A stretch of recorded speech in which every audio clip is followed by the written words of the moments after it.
I hate to say this, but I'm afraid that the Christian community is some of the worst at doing this. Why not question things? Why not ask the hard questions? We're going to be able to say some things out loud that most people are just saying in their mind. 100%. And the Father's not disturbed by Oh no, yeah. us being inquisitive or saying, Yeah. look, you know what, I don't get this. And see, we have to remember, we don't get retribution because we question. Right. No. It's like, what else would you like to know? What else do you want to understand? Well, he says, seek and you will find. Totally. Knock and the door will be open. Like, Right. all you got to do is seek me, Yeah, and right. you're going to find me. Right. So if you say that you can't find that answer, you haven't sought it. We have a promise that we will find it. We're absolutely going to dig into some stuff that a lot of churches and church people aren't willing to talk about.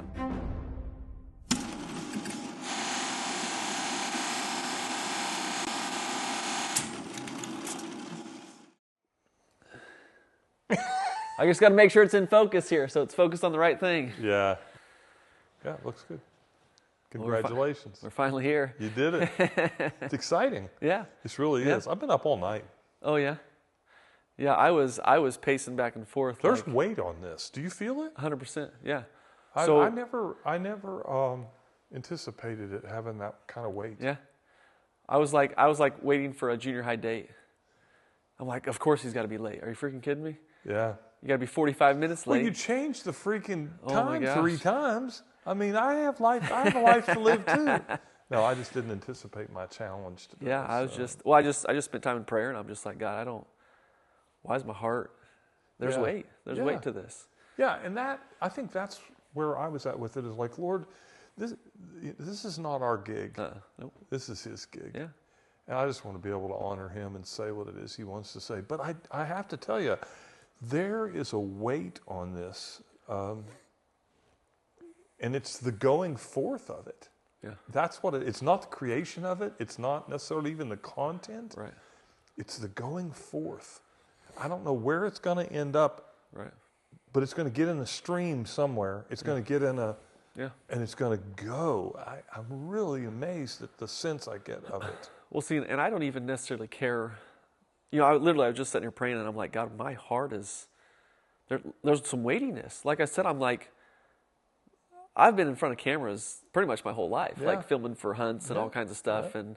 and I just shot a brown bear at 10 yards, with a bow, so I know what adrenaline is. This is different. This is a lump in the throat Yeah. weight. Yeah, It's like Yeah. I feel something like right here. And Yep. it's like, what is that? yeah, I asked the Lord about it yesterday, and we were given that promise that Jesus said, "You're going to do way greater things than me. That's why I got to go. You guys are going Right. to do some stuff." And I really sense that this is part of it. I mean, think about it. We're going to have a little conversation that everyone on the planet is going to have access to. at least have potential access to, yeah. But I mean, Yeah. it's like if they can get connected, they can Right. hear it. That's not been possible. That wasn't possible in Jesus' day, Right. For Right. sure. Yeah. So I think we've got a chance to be able to spread the gospel and we're not the first ones to see. No, that, yeah, we're not the first ones to do this, yeah. But we're the first ones to say what He's going to tell us to say. Yeah, yeah. Yeah, the conversation that we're going to have is going to be the first of its kind. Absolutely. Absolutely. Yeah, I'm excited for it. I really am. yeah. Yeah, no, me too. I don't know where it's going to go, but I know this is most certainly the beginning, and we know we're not to despise small beginnings. Yeah. And this is about as small as This you is can the smallest get. you can get, yeah. In my living room with kids' toys over here, and yeah. Yeah, but that's good. Throwing some couches together here real quick and setting up a couple cameras. And Yeah, this is where it starts, man. Yeah. This is that bootstrapping. You've done it. oh yeah. This is what you do. But I was even sitting here and I'm like, as I was just praying, I'm waiting for you to get here, and See, I increased your prayer time. right, yeah. God probably knew I needed it. He's like, you're gonna have to deal with Jody, so you need a lot more prayer time. No, I sit here, I'm like, I don't even. Obviously you can sit there and think, oh man, how many streams is this going to get? How many views? And how big could this get? Like, I don't even care about that. No. I sat here and I was like, I don't know if it's going to get 5 views. I don't know if we're going to get 5 subscribers. I don't know if we'll get 5,000, 5 million. Right. I don't necessarily care, but I know that what we're doing is what the Father wants me to do. Yeah. And so I'm like, God, I feel this weightiness of you're wanting me to do this. And the fact that even just how we even both came to the same conclusion, like, where I was just driving, I call you and you're like, hey man, I feel like we can't talk anymore until we start recording this stuff. Yeah. And then you start talking about this podcast, and then I tell you, I'm like, you should see my Amazon shopping cart right now as we speak. I've got over $12,000 wrapped up in video equipment and podcast equipment. I'm like, I'm feeling the same way. Yeah. Like, I feel like God is wanting us to start recording this stuff. Right. For what purpose, I don't know, but I feel like I've got to start recording this. Well, it's all about his body, right? It's all about his bride. Yeah. It's preparation for his bride. Yeah. Oh, yeah. That's what it's all about. Yeah. And be able to help his body be able to make it through their purpose. Right. I think that's, but why he would choose a couple guys like us to be able to say it. But he has. Yeah. And I'm not going to back away from it. Right. I know you're not going to back away from it. And we just say, Lord, it's yours, whatever you want to say. Yeah. We're willing. I think that's probably the common denominator where we're willing to say whatever he wants to say. Yeah. Yeah. It just doesn't matter. We're dumb enough to do it. We're just dumb enough to do it. And like, I'll do whatever. I think that qualifies us. These two guys are knuckleheads. I think I can use them. I think that's 100%. Yeah. Well, and I was just telling my wife last night, I said, I have the opportunity. I've got some experience as being a pastor, but now not as a pastor. Like, that gives me the freedoms and liberties to say things that a lot of these pastors don't think they can say because they're afraid of actually can't say right, or probably can't because of the red tape that they're bound to. In fact, I was literally just talking to a pastor just 3 days ago, and I was telling him about I'm doing this podcast. Like, I'm finally doing it. Like, I've talked about it, and finally I just bought the gear. We're going for it. And he was telling me about a friend of his who's a pastor that had started a podcast several years ago, and he had his studio set up in the church, I guess. Mm-hmm. Well, then there's starting to be some problems there with the church. It's like, hey, you're kind of doing this podcast, but you're using the building to do this, and how dumb is that? So one, he already ran into issues with doing the podcast in a separate room that wasn't being used, by the way, a separate room that wasn't even being used. It's like, why not utilize this room for something? And it's not like he's preaching the devil on his podcast. He's talking about Christian stuff, like he's talking to other Christian leaders, but he's talking about some controversial issues, and so there was one elder, a couple others that maybe watched the podcast or watched a couple, like, I don't know about, we shouldn't have this type of heresy in the church. It's like, and so then he moved it to his house. Well, then there was still, it just seemed like there were still issues of he didn't feel like he had the liberties to say everything he wanted to say. We're in a unique position. We're unencumbered. Yeah. There's nothing holding us back. We're unencumbered. Yeah. Neither one of us are getting paid by anybody to do and say anything, or to not do something, or not say something. Yeah. We have nothing hinging on the liberty that we have to be able to say it. I mean, the only thing that's going to would even possibly hinder is, there may be churches that wouldn't welcome us, or, well, we're not letting them speak, or, well, I'm not going to support their revival, or I'm not going to, whatever. But it's like, we'll have that. Yeah, but I think we'll absolutely have that. Yeah. Oh, I know he will. Yeah. I know that will come. But again, it's like, if this isn't for you, then this isn't for you, and that's fine. Like, if this content isn't for you, if you think that this is heresy or whatever, then that's fine. I mean, if you don't like the cereal, then don't eat it. Go pick a different brand. You don't have to tune into this channel. Yeah, I just hope to encourage people to say, look, if you go to an expensive restaurant, order a T-bone steak, you get the bone. Yeah, yeah. You paid for it. It's actually in the weight of the cost of the steak. Yeah, you can't eat it, but you paid for it, so you get to look at it at the plate when you're done. Yeah. So eat the meat, enjoy the steak, but leave the bone. Yeah. It's okay. The bone is part of it. Expect the bone. You expect when you order a T-bone steak, you expect there will be bone. Well, there's going to be fat. I mean, that's just the way it is. Eat the meat. So we're not going to be all meat all the time. Yep. We're because we're looking too. Yep. We're all trying to find the truth. We're all looking for it. We're all going for it. We just have an opportunity to be able to say some things. My hope is we're going to be able to say some things out loud that most people are just saying in their mind. 100%.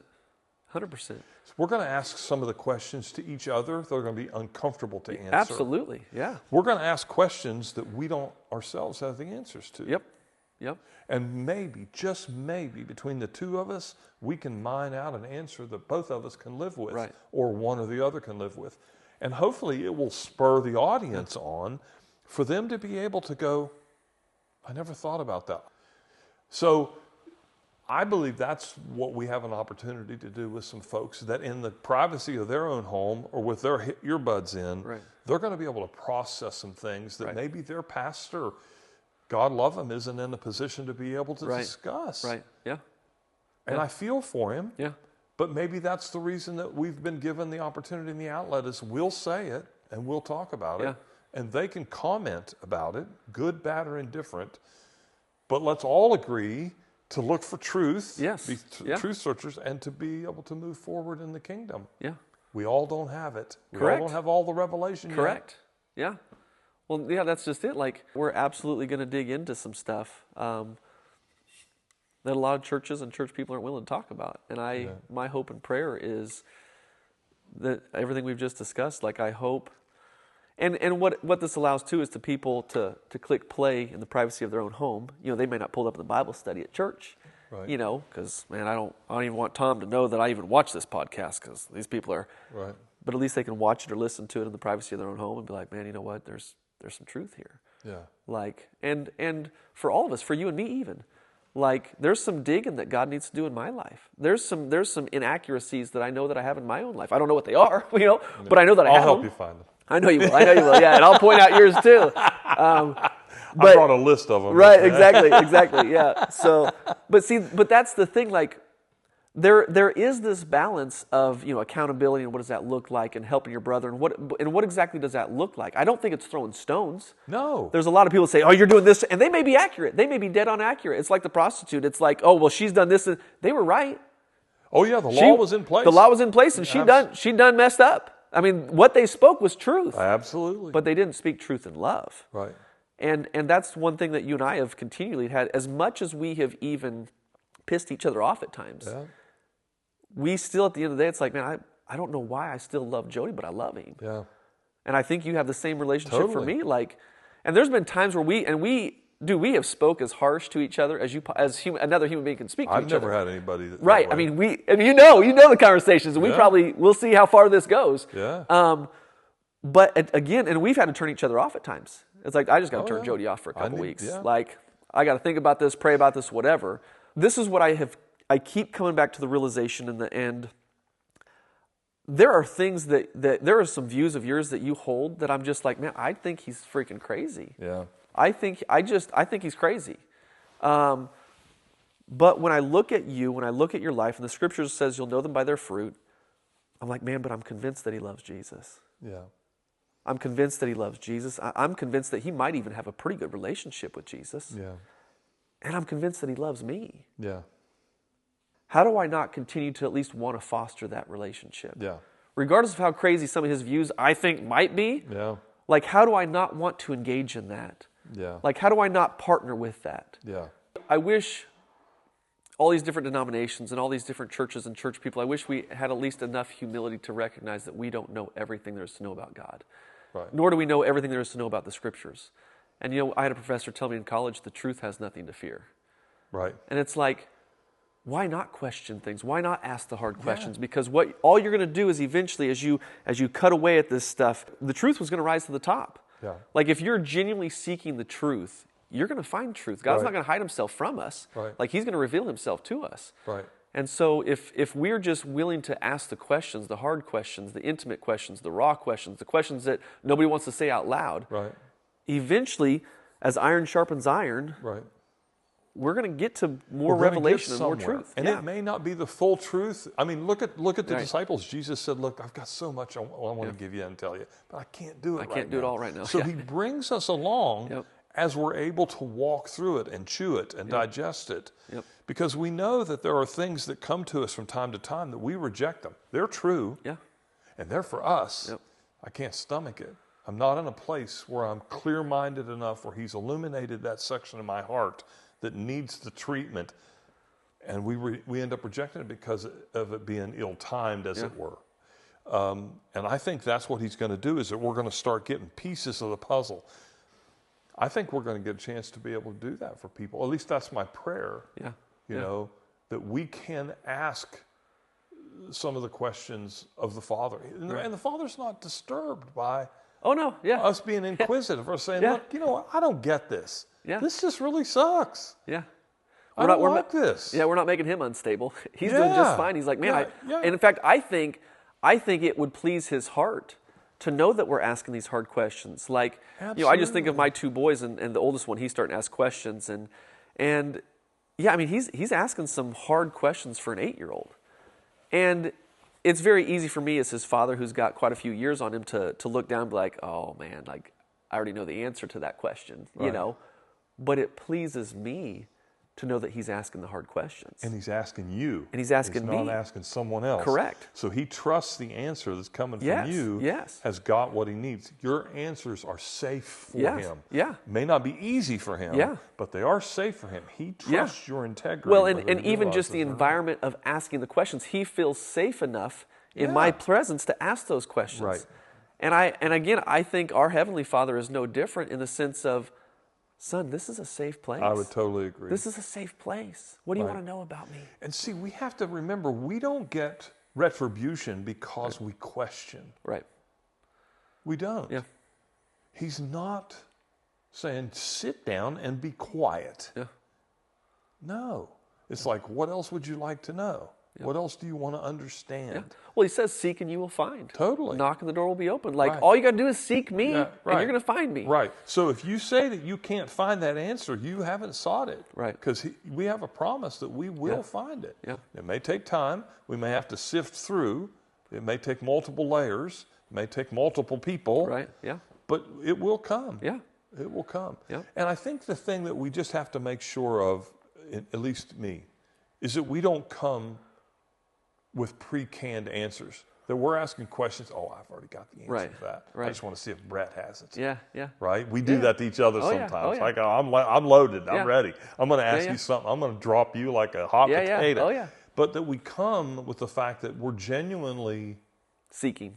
We are. And that we're humble and we're desirous to know his opinion or his direction. Yeah. That I think in that mode, it builds us. I think if you come with, I got the answer, I just want to see if he's going to come around my way of thinking. Yeah. I think that actually takes us out of the loop of communion with him. Yeah. I really do. Yeah. Well, we're coming to a discussion with, like you said, we're already closed-minded. It's like, well, I already have the answers. Yeah. I'm just coming here to prove him wrong. That's all I'm here for. Right. It's like, so you're not coming here to further your understanding at all. No. You're coming here just to impose your will upon them and your understanding upon them, and they either need to meet you where you're at or you're done with them. Prove a point. Yeah, you need to prove a point. Yeah, I'm going to score some points on this guy today. Yeah, and there's so many people in churches today, in men's groups, in Bible studies, in Sunday school classes that they don't come. Again, it's just the humility. They don't come with this humble attitude of, I don't know everything there is to know about God. Right. I don't know everything there is to know about the Bible, and I just want to learn. I want to seek out the truth. Right. They come with those predisposed positions of, I already know all the answers, and this is how it is. Yeah. This is the stance on Halloween, or this is the stance on drinking, or this is the stance on, and this is how it is, cut and dry. Right. You've already closed yourself off to so much of what God wants to share with you. Exactly. Now, and maybe some of those things are true. Maybe some of the beliefs that you hold are true. But even just having that prideful mindset is going to limit you and hinder your relationship with God in so many ways. Right. Because it would most certainly stop the flow. Right. Right? Why would I want to talk to you about a subject that you already know everything about? Right. You're already convinced that this is how it works. Well, why would I want to waste my time trying to convince you of something different? You're obviously closed off until what you're believing and knowing and understanding doesn't work. Then all of a sudden, you need information. Yeah. You've got to try and get somebody to help you figure out what's wrong. Yeah, and a lot of those people are afraid to ask questions now because they're just going to deal with their problems themselves because they themselves developed a culture that says you can't ask questions. Yeah. And so they're not willing to ask questions, so they deal with these problems or the sin or whatever's in their life that they don't have answers to. Right. It's like, man, I don't know how to deal with this. Yeah. But I can't ask anybody because they themselves developed a culture that doesn't provide a safe space. Right.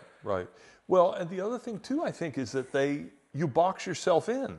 When you have the answers and then all of a sudden those answers don't work, who am I going to, I'm going to be completely embarrassed and shame is going to be a part of this thing is because, I look like an idiot because I thought I had all the answers, but I didn't. Yeah. And I don't know, I think we're at a place, I know I am at a place where I think I know less now than I ever have. Yeah. I'm 65, and I know less than I knew than I was 25. Well, there's a phrase, the more you come to find out, the older you get, the wiser you get or whatever, the more you come to know, the more you realize how much you don't know. Yeah. But and again, I think that's our growth, though. I think as we mature in our relationship with Christ, I think it inevitably develops humility within us. I think the older we get, the wiser we get, the more humility we bring because we realize how much we don't know. Right. And I think our priorities change as to what is it important that we know? Right. What is it we really should understand and have a grasp on? When you're 25, no offense, because you're so much younger, when you're younger... I'm not 25, by the way. When you're younger, there's so much... there's a priority difference in what you feel is important, even with your walk with God. And I think as you get older, a lot of that stuff falls away. It's just not important. And what you're after is his heart. Right. That's what you want, because you realize that connection to his heart is the place that everything revolves around. Right. And if you can get that and be connected with his heart and the way he moves and does and thinks and functions and loves and forgives, if you can get in that, that's where I believe we begin to start expanding on the inside. It's funny. It's like we know less, but we have capacity for more. I know that sounds really weird. Yeah. But it's like, what's the old saying? Less is more? Yeah. I think that's kind of how it is in the kingdom. Yeah. As you begin to get rid of the fluff and you go closer to the heart of God and what and who he is, not what he does, not where he is, it's who he is. When you get closer to that, the rest of this stuff, it really is inconsequential. Right. Yeah. But it seems like we as a church, we deal with all the inconsequential stuff. That's all the stuff they argue about. That's all the stuff they fight about and bicker about. Why? And it prevents, it's crazy. It prevents progress in their relationship with Christ. Yeah. It's ridiculous. Yeah. And for some reason, it has validity to people. Yeah. For what purpose? Where does it take you? I think it's the pride. I think it's the ego. I think it's all of those things. Yeah. But what's the end game? That they become more like God? I think if you scrape it down, they would never admit that, but I think it's no different than the Pharisees. I think it's control. I think it's power. I think it's self-worth. I think it's value. But all of that stuff is placed in earthly things. It's if you give off the appearance that you know all the answers, biblically speaking, again, it's you're showing up as if you have all of the knowledge. Well, I'm spiritually sound. You're wanting to appear as if you're spiritually sound, when really you're not. Yeah. You want to appear as if you have all the answers, when really you're not. It's the whitewashed tombs. You look great on the outside, but inside you're full of skeletons, man. Yeah, dead bones. Yeah, but again, they're finding their worth in earthly form. They think that we have to be spiritual, and I don't necessarily disagree with that. I want to be spiritual too. But how you go about being actually spiritual versus a fake spiritual are two different things. Yeah. One's a counterfeit and one's the real deal. Yeah. And they're, unfortunately, I think they're blinded, and I think a lot of people are going after the counterfeit. I've got to look like I have a solid relationship with Jesus, so I got to go to church every Sunday. I got to check mark that attendance box. Yeah. And if I check mark that attendance box and I'm there every Sunday, people are like, oh, he has his stuff together. Yeah. When really he doesn't. Yeah. Yeah, it's almost a scorecard. Yeah. Oh, if I can just be an elder, if I can be a deacon in the church or be an elder, climbing up the ladder. I'm going to climb up the ladder. Yeah. Climbing up the corporate spiritual ladder. But there are prerequisites you must do before you get considered for that next level. Yeah. That's where I think we're in a unique position, you and I, where we are stages in our life, you being much younger, me being much older, but being in those stages of life where we don't have that hierarchy that's over us, and we are not climbing any ladder. Right. There's no ladder to climb. No. And we're fine sitting down here on the ground. Yeah. I think that's probably what's making us a little bit unique. Yeah. You're not trying to build a following. You're not trying to build a show. You're not trying to, get revenue dollars from commercials. Right. That's not what this is. Yeah. But to be able to just have the liberty to be able to speak what the truth is. Yeah. And it's the truth as we understand it. Yeah. We're going to have truth on this podcast of where we are right now. Right. But that doesn't make it right. Right, yeah. It's just what we understand. Yeah, it's just what we understand today. Yeah. Yeah, it's just how far we've come in this walk. And that's my hope, is that between you and I and them, is that we're able to help each other go down a little road a little further. Right, right. That we can look back and go, well, this is where I was this time last year. And I was rock solid believing this particular thing and walking in it. But this year, it's just not that black and white. Yeah, yeah.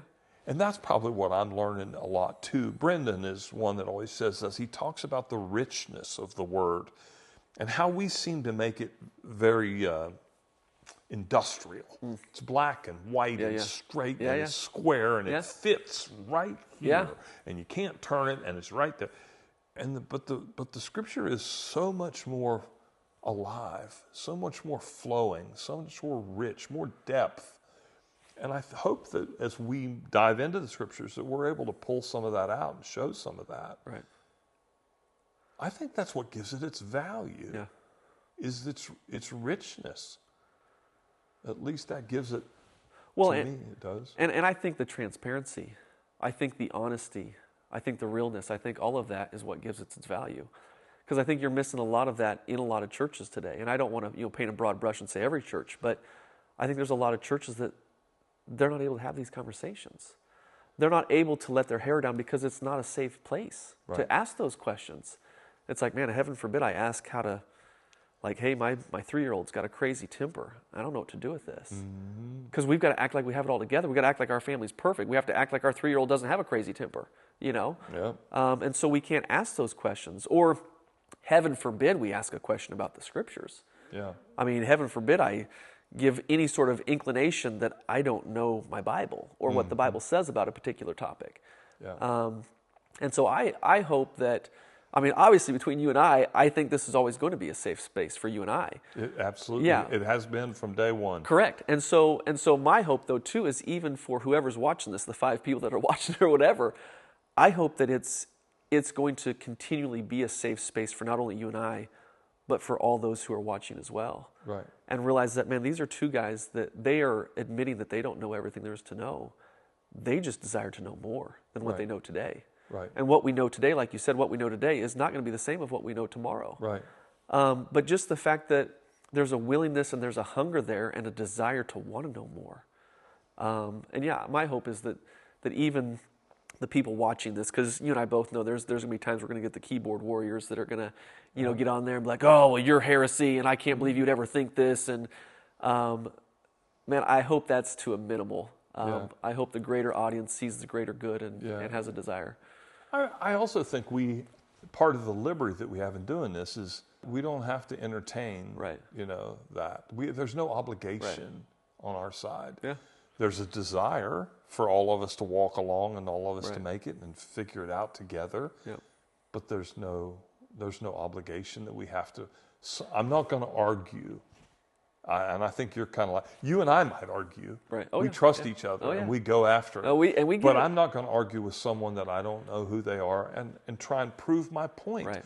The point that I want to try and prove is I don't know if my point is right. Right. Yeah.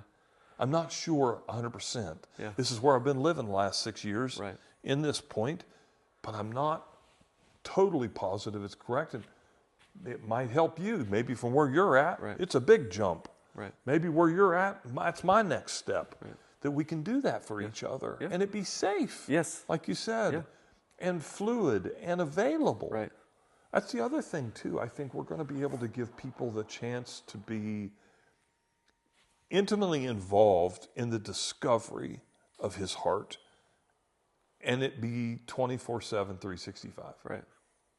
That they can jump in with us at any time, anywhere, and be able to go on the ride that we're on personally. Right. We're only going to talk about where we are. Yeah. Yeah. But they can go with us. Yeah. And then they can fill in the blanks as they go. Yeah. And we're able to ride with them as we communicate with them. I think it's an amazing opportunity for the body of Christ. Yeah. It should mature us if it's done right. It should mature all of us. All of us, yeah. and then we all go on. Yeah. Yeah. Well, and like you said too, we can only talk about from the position that we're at. I can't speak from your shoes. I can't speak from Sarah or John's shoes. As much as I would want to. Right. Yeah. I know. You know what I mean? Yeah. Yeah. Like I would really love to have your perspective on that, but I just don't have it yet. I can it only. It hasn't become truth to me. Yeah. I can only speak from my experiences. I can't speak for somebody else's. But again, I think that's another part of the humility that's needed in these types of conversations and is needed in the church is an understanding of, I don't have your perspective. Yeah. I haven't lived your life. I haven't been a drug addict strung out on meth and I don't know what that's like. No. I don't know what it's like to come to Christ as a drug addict. I grew up in the church my whole life, so it probably came easier. Here. So that way to know Christ is probably different than the way that I came to know Christ. Right. But yet, at the end of the day, I think the most important thing is that we're all finding Christ from wherever we're at. Right. Regardless of which road we're on, hopefully we all reach the same destination at the end of the day. I think that's part of the motivation behind Paul's statement when he was in prison and they came to him and said, "Boss, there's some guys that are out here preaching to the Gentiles, but they're not preaching our message, man. They're off. Yeah. Want us to go take care of them? Yeah. You want us to go set them straight?" Yeah. And what's Paul say? He's incarcerated, Yeah. right? He's in prison. Yeah. He can't go deal with it directly. He goes, at least the gospel's going forward. Who cares whether they're doing it in vain or out of vain, as long as the gospel's being preached. Yeah. Yeah. Yeah. So Paul knew, I don't think Paul had it all. Right. Oh, no. Yeah. And I think he knew that they didn't have it all, but they were sharing enough truth that it was going to be able to make a difference in the kingdom, and it was going to be able to increase the kingdom. And he was okay with that. Yeah. Most leaders of any scale, Paul was like a national leader, they would have taken that as an offense that people are preaching something and it's not right, and it would be his responsibility to bring correction to them. You need to correct this, and straighten these guys out once and for all. They need to simmer down, or they need to get in line. Yeah. And he was like, no. Yeah. No, it's okay. There's enough Jesus in what they're saying. Let them go. Yeah, and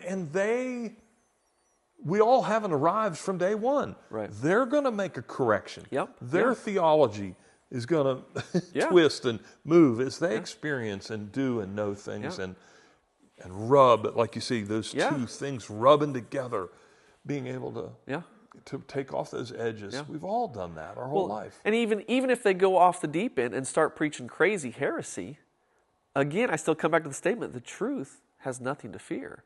Right. And so if you are a person who's genuinely seeking truth, you're going to be able to sort out the junk from the good stuff. Right. And so if you're following a particular preacher or whatever, and let's say he starts out good, but then you're talking about these guys, and then they start to go off crazy, you're gonna start to, some triggers are gonna be like, let me see, that's not what the word says. Yeah. He's starting to go, he started off good and he was talking about Jesus in the early years, but now it's starting to be about him, or it's starting to be about his big house that he's building, or the riches, or the the health and wealth gospel, or whatever it may be. Right. And so even then, if you are a genuine truth seeker, again, you're going to identify the meat and you're going to identify the bone. And it may take some of this, you may be able to do it right away, but slowly but surely as you spend time in prayer, and the scripture says test the spirits, you're going to sort out the good from the bad and be like, you know what, I'm going to turn this guy off now. I don't think he's really on the right track. Right, and sometimes it gets to that point. There are other times where I like to be able to stay with them, to watch them walk through their journey. Yeah, yeah. Because you know what? For us to think that we're not going to have those moments and that we're not in a journey like that right now, we're fools. Yeah, because we're just not on TV doing it. Right. We're just not on a podcast doing it. But I can assure you, we have deception and deceit and things in our life, in our hearts, coming out of our mouth and are in our mind that we think this is the way, when it's not even anywhere near it. Right. Yeah. But yet we walk it out in a daily life because it becomes truth to us. Yeah. Well, I think it's great what you say. We should be rooting for these guys. We should be following their journey to see if they come around later. Yeah. There's a guy by the name of Carl Lentz. I don't know if you know who he is, but he had a very public ministry up in New York City and Hillsong Church. And he went through an affair, the whole ordeal. Yeah. This guy was one of the top famous pastors at that time. And dude, his life just got flipped upside down. Yeah. Man, all it takes is a little bit for Satan to get his foot in the door. And again, it can be any of us. It can be any of us that just falls prey to sin, and next thing you know, our life's flipped upside down. And now you see him, he's starting to come back on the public eye now, and he's doing podcasts and whatnot. But man, I'm pulling for the guy. Oh yeah. But there's people that that are just absolutely going to bash him, like, man, you should never preach ever again. You should never. It's like, but they're fools. Yeah. It's like, do you not think that you're not there at some point, or have been there, or will be there? You are. You probably are there, yeah. Yeah, you just are. for the sheer judgment that you're casting right now. He just did in the physical what you do in your mind. Right. It's like, why are we not pulling for this guy? What about the prodigal? Like, why are we not pulling for these people? Yeah.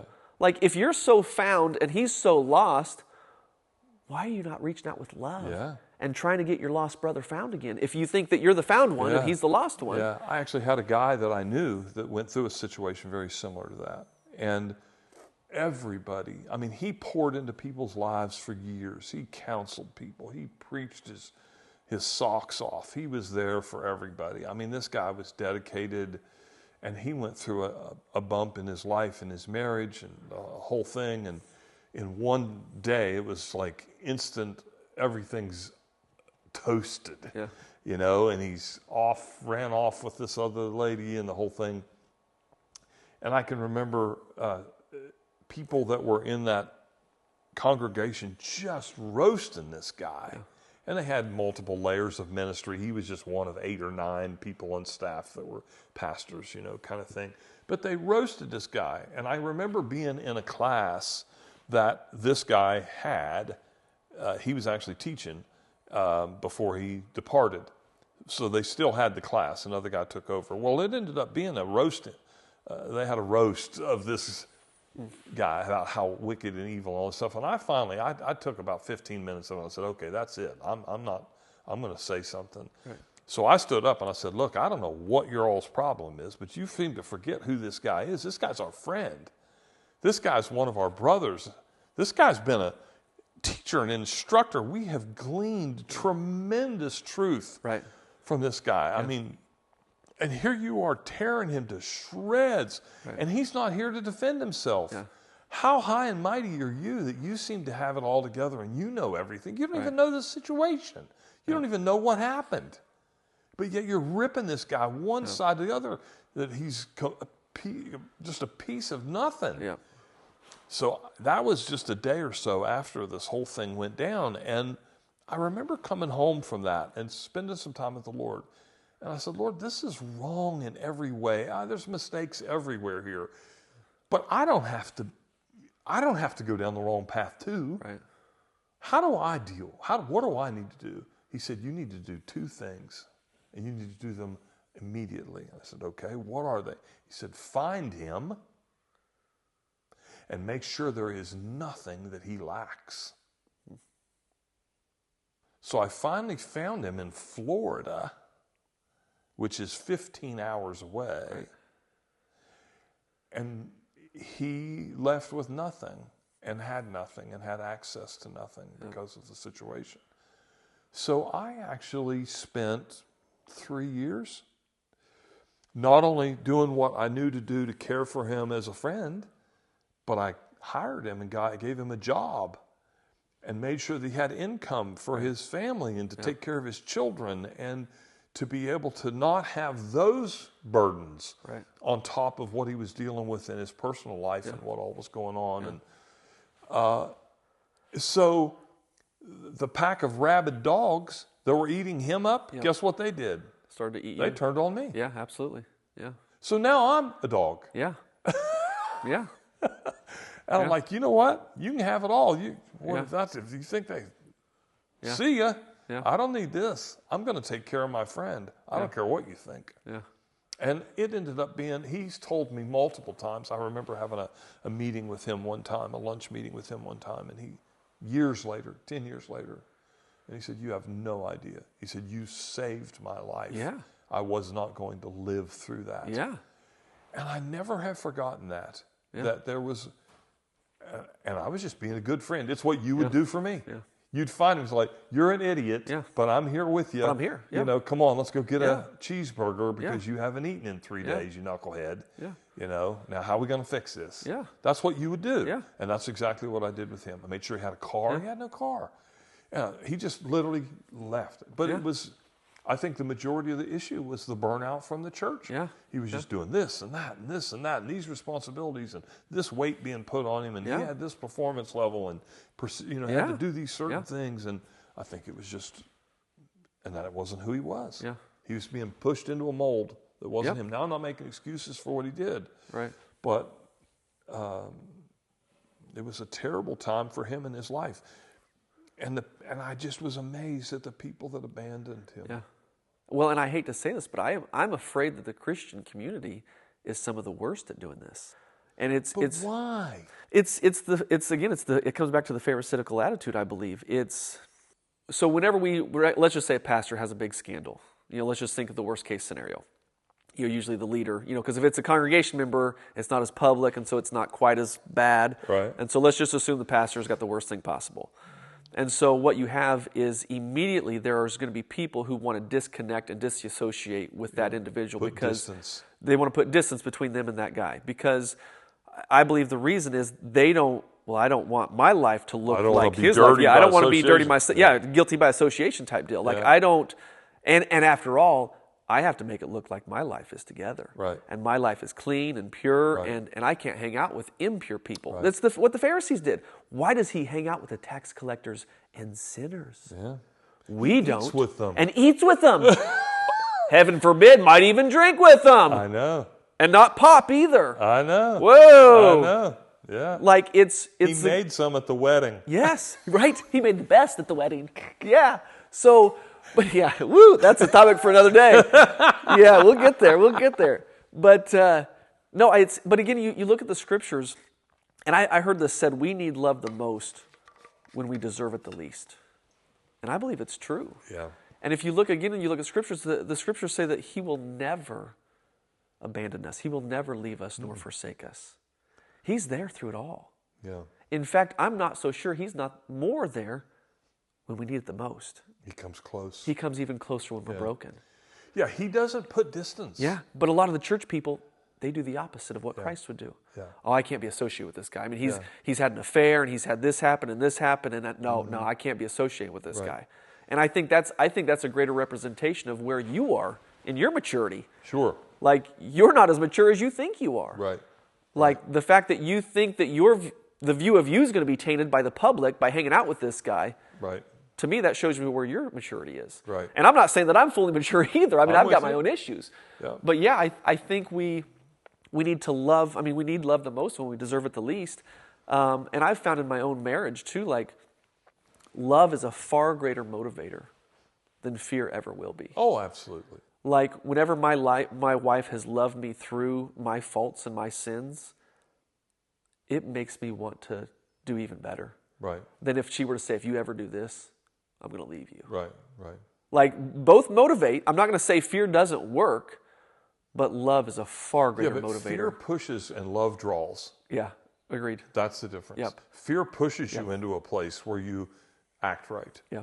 Love draws you into that place that's the only way you want to act. Yep. There is no alternative. There is no other way. Yeah. Yeah. And that's what Christ does with us. He does. Yeah. He drew us into the kingdom. Yeah. We follow. We're actually drawn continually because we're followers. Yeah. So we're drawn on the path that he's walking. We're following him. That's a drawing.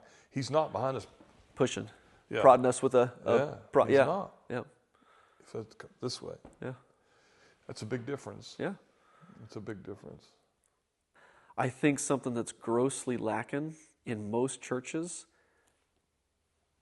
is just this raw, intimate relationship. I don't understand that, though. Why would that be the thing that's absent? Like, so I got an example. So I've got a friend who started a church in Texas, and I think I've told you about him.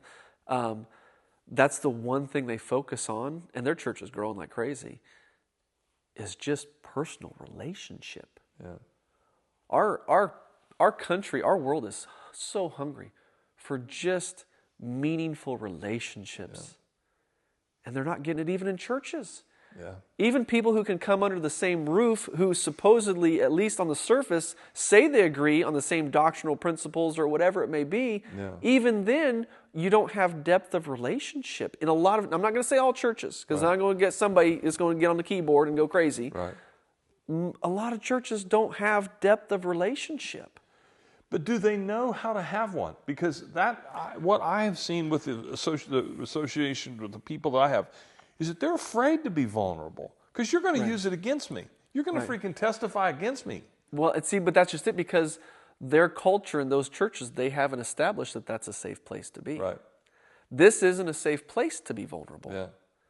And so that's what's hindering those relationships. I had a group of elders that I met with on a weekly basis every Monday within the last couple years. And that was supposed to be the safe place because we made an agreement in the beginning. Anything that comes across this table doesn't leave this room. Right. If it went across this table and you heard it, it stays at this table. Right. That's the only place it's allowed to be talked about. And the minute there was a bump in the road, everything we talked about, it's all made public. Yeah. Yeah. So you don't have to get burned like that too many times to say, well, I'm not saying anything. Right. Yeah. I don't trust that guy. He might be as good as he can be right now, but the first time he gets offended, he's going to take all of us out. Yeah. I'm not doing that. Yeah. So you have to find those few. Well, and I think this is for you and I, or any leader for that matter who may watch this. I think that's why it's important for leaderships to set the course and they themselves make themselves vulnerable. It's the whole pouring themselves out. Jesus made himself as vulnerable as you possibly could be. Right. But he also made himself of no reputation. Yeah. Because the only reason that we're not vulnerable is because we're protecting our reputation. We're protecting our worldly reputation. Right. We're protecting the way people view us, the way people consider us. It's self-preservation. Will they even take my advice? If they really knew what I thought, would they even be talking to me right now? Yeah. Would they even come to my house? Yeah.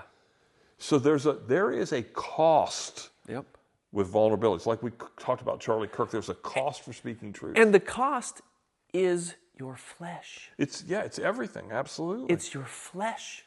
That's what it's going to cost you. Yeah. It's going to cost you your worldly reputation. It's going to cost you everything that's worldly. That's what we're supposed to die to. Right. That's what we're supposed to die to. Right. Right. And only then can the Spirit dwell within us. And next thing you know, it's now no longer I who live, but Christ lives in me. Yeah. We've got to die to the flesh. Yeah. But we keep trying to preserve it and keep trying to hang on to it. We do. Well, it's because everybody around us wants us to preserve it. Yeah. Because it's in that preservation that we take care of everybody else. And it's within that preservation and what they hold us up to be that we're able to give them advice and come and help them and do what the things is. If they really knew the real me, they wouldn't come. Yeah. They wouldn't show up on Sunday. Yeah. He's a scumbag. Yeah. Now, am I trying? Am I working it out? Is God showing me? Absolutely. Right. But they're not going to be patient with the process. Yeah. There's no grace. Yeah. No. You have a position. You need to have made it at least up 6 rungs on the ladder before you be able to have that position. Well, and I think too, it's the consumerism mindset. It's the fact that we're paying for a product, and we want that product to be complete. We put our tithe money in there, and we're paying for a product, and that product better be good. And if it's not, we're kicking him out. We're getting another guy in. It's the American church. There's something there. We ain't even got time for that. That's a tough one. Yeah. That one right there's got some meat on it. Yeah. How do we help them? I think by doing what we're doing. By being vulnerable ourselves. Yeah. And letting everyone know that it's okay. It's okay.